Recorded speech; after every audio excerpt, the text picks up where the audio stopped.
Ал егер қателессеңіз. Мен ол қызды мейрамханаға шақырам. Мен ресторанға баруға қалай қарайсың? Егер де мен оған жұмысынан айырылып қалатындай бірдеңе жасайтын болсам, ол маған амалсыз қайтып келеді. Гүлнар жайлы кім көп ақпарат жинап берсе, контрактның иесі сол болады. Кешігіп қалдым. Бас директормен кездесу, біраз нәрсені шешетінін түсінетін шығарсыз. Сен істеп сөйлейсің. Общаганы жауып тастапты. Өзіңдей керемет қыздың менің қол астымда жұмыс істейтініне қуаныштым. Маған ұнайтын жігітке мен де ұнайтын сияқтымын.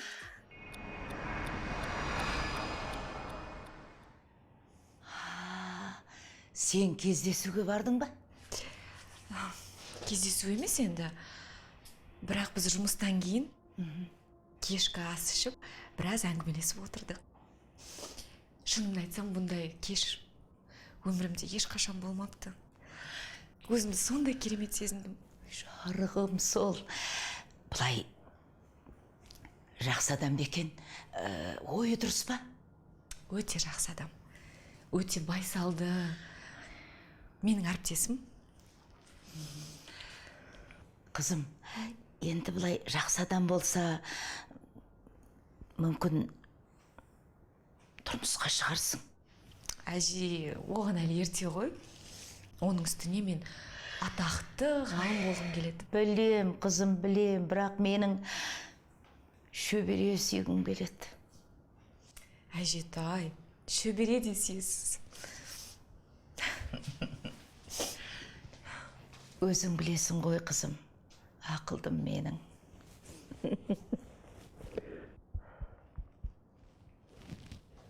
Сонымен шақырасың ба мені? Жандос, подружкам әжесімен тұрады. Түн жарымда бейтаныс жігіт алып келсе, мені дұрыс түсінбес. Мен саған бейтаныспын ба енді? Мен сені кім деп таныстырам? Екеуміздің бір рет свиданияға барғанымыз себеп емес. Екеуміздің арамызда сезім оты жанды десем?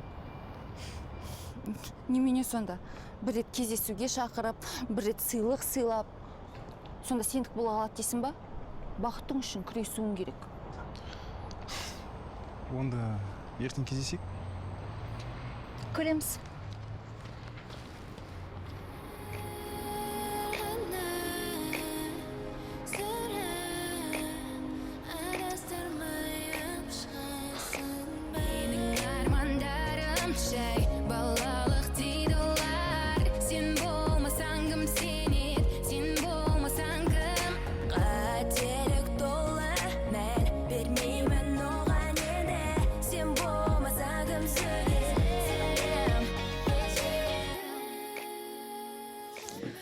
Ақмарал, қатырасың сен. Енді общага жабық қой. Жандостың үйіне бармайтын шығармын. Сен маған өзің солай үйреттің ғой. Дұрыс. Маған келгенің дұрыс болды. Иә, Гүлнара, сенің ақылыңды тыңдағаным жақсы болды. Жандос маған сыйлық сыйлап, ертеңгі кездесуге шақырып жалынды. Айттым ғой саған. Ал сен болсаң менімен салғыласып қоймайсың. Егер де мені ары қарайда тыңдайтын болсаң, бәрі жақсы болады. Иә. Бірақ та шы, Гүлнара, мен өзімше болып жүрген кезде ол өзіне көңіш қыстау болса не істейін? Ақмарал, сен болашағы бар қарым-қатынас қаласаң, ондай жігіттің саған керек болмай қалады.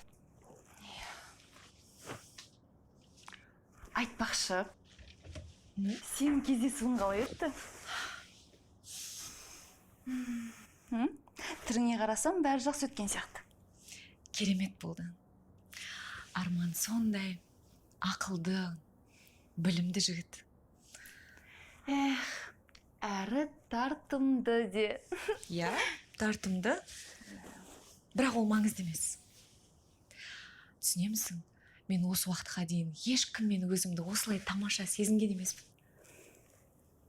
Тіпті бар ғой, Гүлнара, сенің анау түріңнен шошқан жоқ па? Соны айтамын.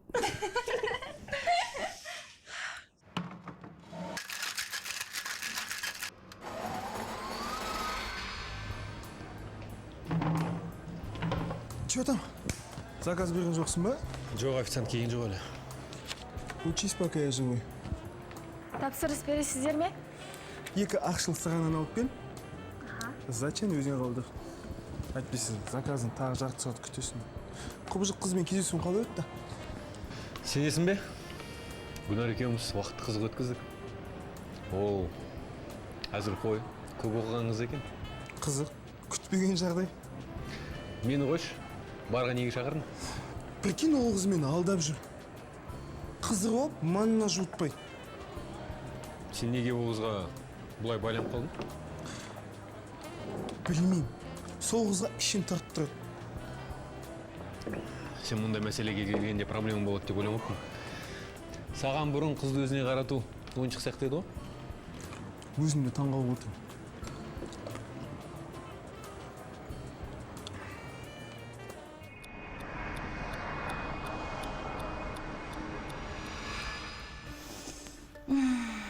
Бүгін саған қандай болып көрінсем екен?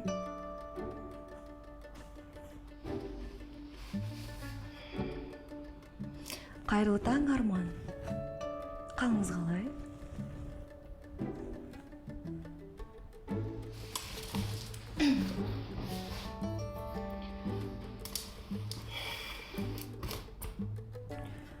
Қайырлы таң, Арман Сұлтанұлы. Бүгін қандай тапсырма бересіз? Не істеймін, а?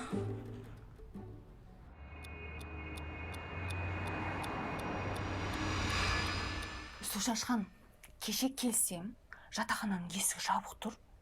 Үйе, іштен кілттеп ұйықтауға кеткенмін. Менің жоқ екенімді көре тұра, түн жарымда далада қалсын дедіңіз ба? Сонда қалай сеніңше мен терезеге қарап телміріп, ұйқыдан қалып, ақмаралым қаңғырыстан қашан келеді екен деп жүруім керек екен ғой. Білесің ғой, жатақханада сенен басқа ешкім жоқ екен. Жоқ, сіз алдын ала ескертпейсіз ба? Мен неше рет ескерттім саған? А? Жататын жер тауып ал деп. Бұдан кейін жатақханаға кіргізбеймін. Мен үйді, жұмыста іздеп жатырмын. Білеміз сенің қалай іздеп жатқаныңды.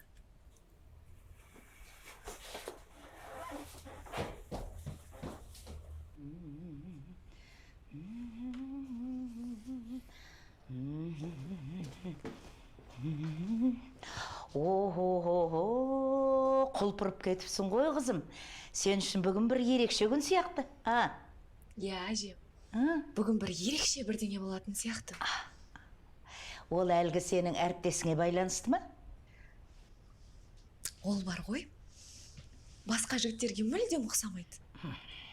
Ол үшін әйел затының кескін келбеті емес, ішкі жан дүниесі маңызды. Күндердің бір күні сіздерді міндетті түрде таныстырамын. Жақсы әже. Ей, сумкаңды алмайсың ба? Ол маған бүгін қажет емес. Көріскенше. Абайлап жүр.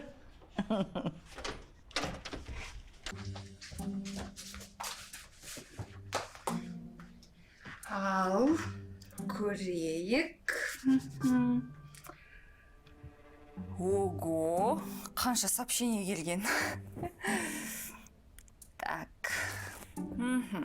Аспанда туған айдай сұлу екенсің. Ал сен ұсқынсыз екенсің. Жөніңе кете берші. Немене? Ауылда, фермада бірге тұратын жар іздеймін. Қоя ғой шырағым, ауылда мал бағуды армандап жүр деймісің? Так, мынау нече екен? Жандосқа жетпейді? Бірақ...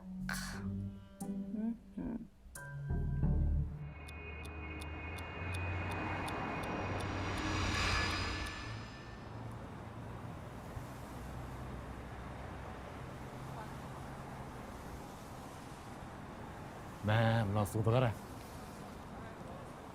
Бұл жерде не істеп жүр екен? Қайырлы таң. Абайлаңыз, басқа Сізді апарып салайын ба? Жоқ, рахмет. Мен жолды білемін. Сіз мен кешіріңіз, ай өтпеңіз. Тек кетпен бе? Жоқ. Кешірім сұраймын. Ол кім екен? Ғылыми қызметкер емес екені анық.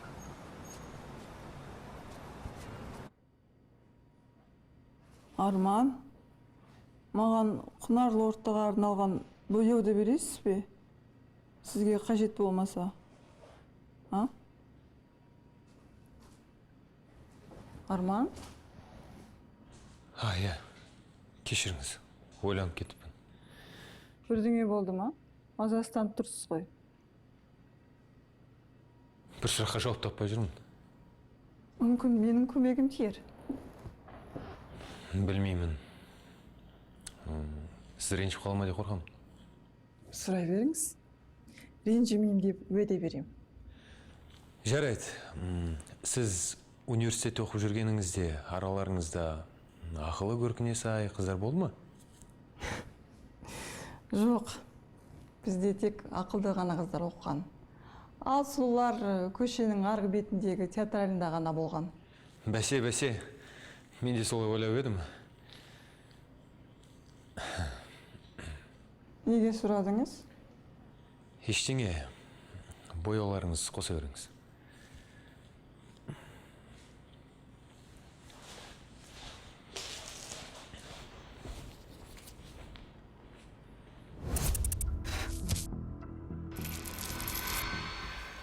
Қыздар, мен қазір ұйықтап қалам. Таңертеңгі съемкалар мен үшін бір азап. Таң атпай жетте тұрдым. Бұл заказға өзің ғой келіскен.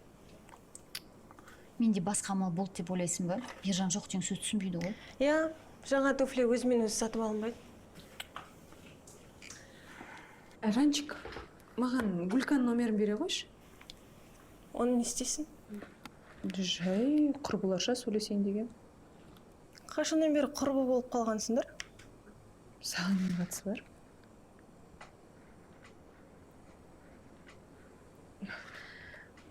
Аяйсың ба, бере қойшы.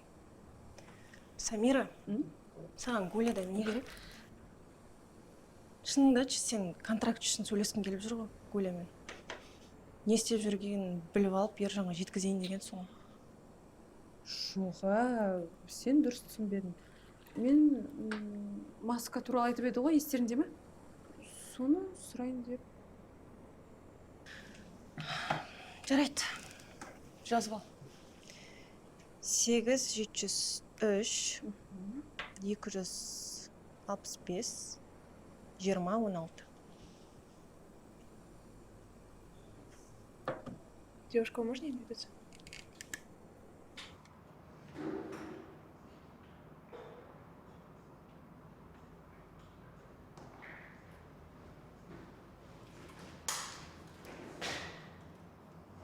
Гүлнар?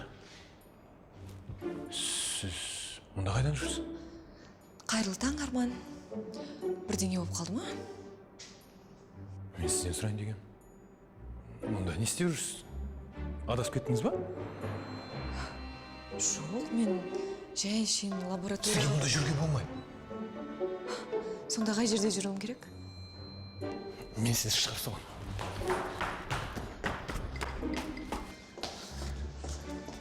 Мұныңыз дұрыс болмады. Мен іздеп мұнда келуге болмай, тыйым салынған. Арман, сіз мен дұрыс түсінбедіңіз, мен жұмысқа келдім. Ондай болса барыңыз, агенттік пе әлде қайда? Мұнда адамдар маңызды жұмыстармен алысып жатыр, кедергі жасауға болмайды. Арман, дағды ма? Бөгде адам мұнда не қылып жүр? Самат Ержанұлы, бұл кісі шығып бара жатыр. Дұрыс бапты. Сосын маған кір. Сонда мен ешкім таныған жоқ па? Сіз не, елдің бәрі автокөлік келіп алады деп бердіңіз?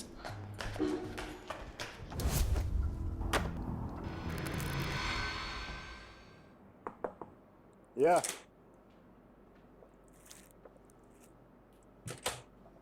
Ержан, сені мазаласам бола ма? Егер тек сен аванс сұрап келмесең ғана. Жоқ.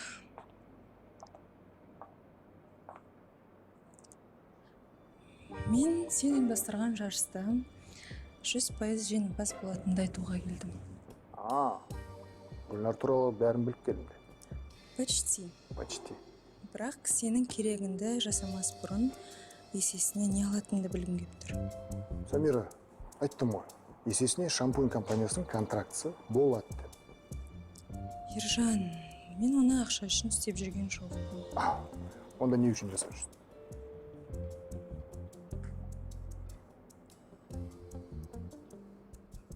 Оны өзің ойланып көр.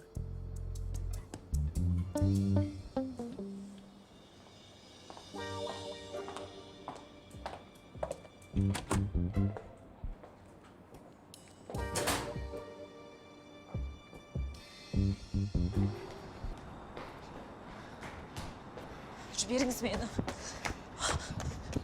Жетістім. Сіздің келген кесіріңізден басым бәлеге қалатын болды. Менің бұған қандай қатысым бар? Сіз қалай сөйлейсіз өзі? Маған қыздардың мұндай қылықтары ұнамайтын шығар. Қандай қылықтар? Жұмысына дейін іздеп келіп, жігіттердің соңына дейін жүгіретіндерді айтамын. Кім сіздің соңыңыздан жүгіріпті? Керек ет.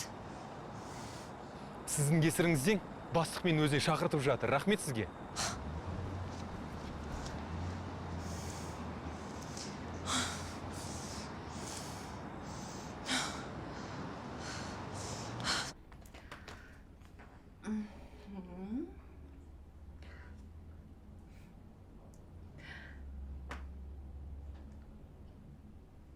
Алло.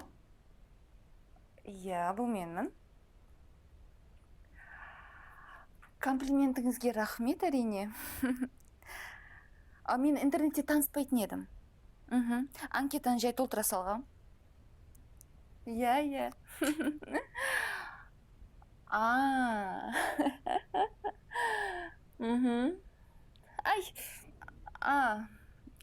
Жоқ, бұл сізге емес, иә.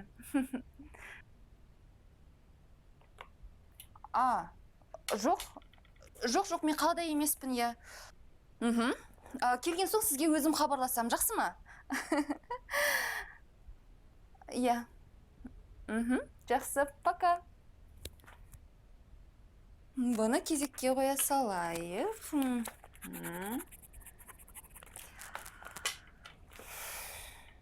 Ну что? Почти Гулька. Арман, мұныңыз не? Жұмыс орында кездесу өткізіп жүрсіз ба? Мен оны ертіп әкелген жоқ. Өзі келіп алыпты. Менен неге көресіз? Есіңізге салайын ба?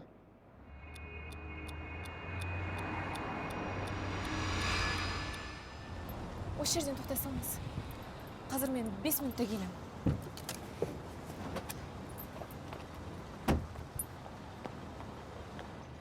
Өткен жазда сізді лабораторияға бірдей 2 қызды алып келгеніңізді көргенін ұмыттыңыз ба? Біз жаман бірдеме айналысқанда айттыңыз ғой.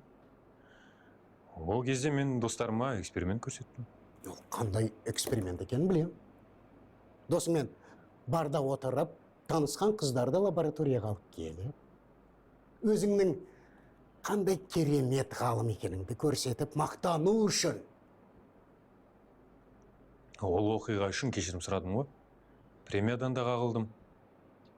Бірақ ол жандостың идеясы болады. Өз ісіңе өзің жауап бер.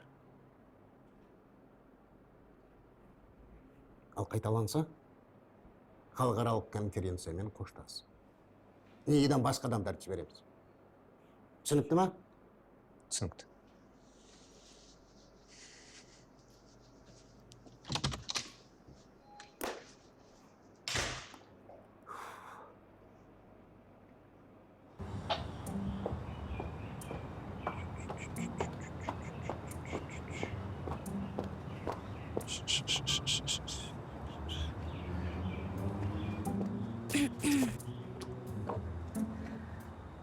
Мені күтіп тұрсыз ба?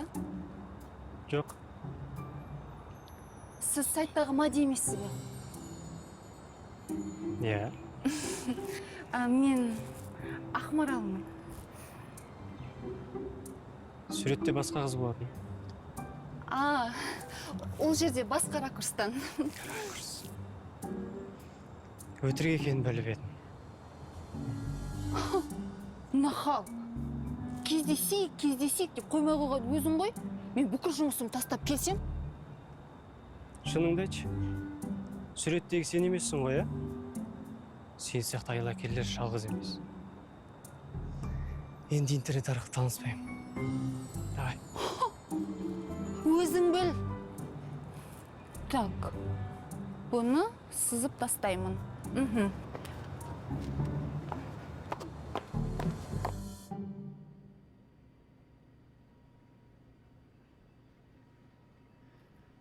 Неге отырсыңдар? Жұмыс уақыты баяғыда басталып кеткен. Шалқар, сен не реагенттерді әлі реттемегенсің бе? Әлішер, бізде не, жаңа униформа ма? Неге халат орындықта ілініп тұр?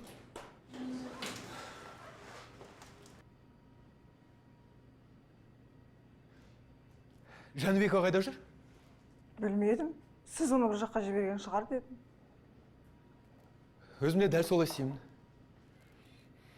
Бұл жерден көзін құртамын. Маған қажетті деректер жинап алып кел дегем, әлі оны істемепті. Өзі де жоқ. Арма Сұлтан, кешіріңіз. Үйде бір форс-мажор болып қалып еді. Форс-мажор. Гүлнар, егер ақыр заман туып, сізді жел ұшырып алып кетсе, сол форс-мажор болады. Ал сіздің кешігіп келуіңіз, бұл сіздің өз уақытыңызды жоспарлай білмеу және жауапсыздықтың белгісі. Деректердің есептемесі дайын. Кеше электрондық поштаңызға жіберіп қойдым. Егер олар жібермегенде, қазір жұмыстан шығу туралы арыз жазып отырар едіңіз. Гүлнар, мен сізді ақылды қыз екен десем, тағы да қайталанатын болса, жұмыстан шығасыз.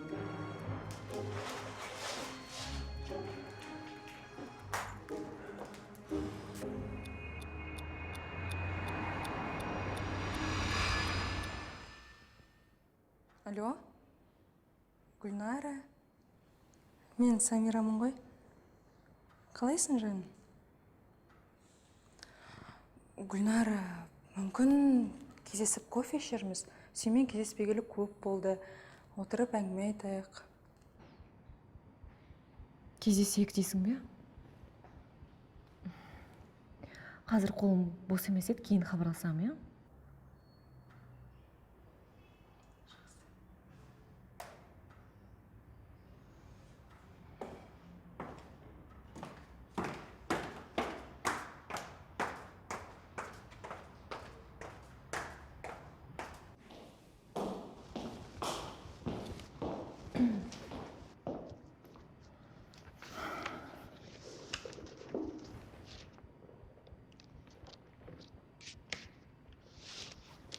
Гүлнар, арман жоқты түскі асқа барып келсеңші. Таңертеңнен бері қыбыр етпей отырсың. Жұмысымды аяқтамай, орнымнан тұруға да қорқатын болдым. Тез барып нәрленіп ал. Мен сенің кеткеніңді білдірмеймін. Рахмет, Лаура. Ақмарал жарты сағат болды далада күтіп тұрғанына. Мен тез барып қайтам, иә?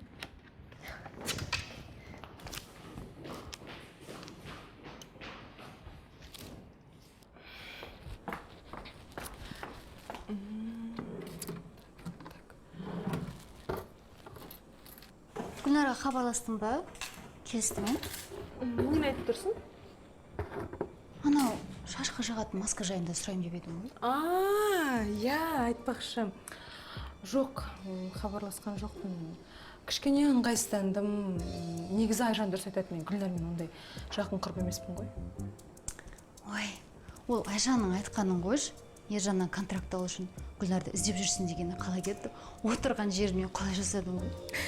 Айжан сондай оңбаған адам. Ұяты жоқ. Елдің бәрін өзінде көреді. Мысалы, мен ондай нәрсеге бармас едім. Мен өзімнің принциптерім бар. Мен де Гүлнарға жамандық жасай алмас едім. Бір жай ғана шампуньның рекламасы үшін достарыма мен жамандық жасай алмаймын.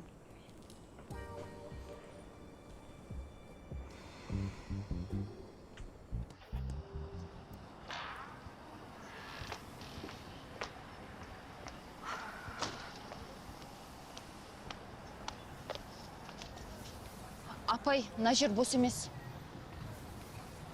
Ақмарал, бұл мен. Гүлка, мен сенің осы алба-жұлба түріңмен танымай қала берем. Бүгінгі күнім сорақы болды. Бәрі бүчіт болып кетті. Прикинь, менікі де. Мә, ауысти, молыңды тәттімен бас. Не болды? Маған неге жылап хабарластың? Кеше ғана арманмен бәрі керемет болып еді. Бүгін мүлдем басқа адам. Не істеді?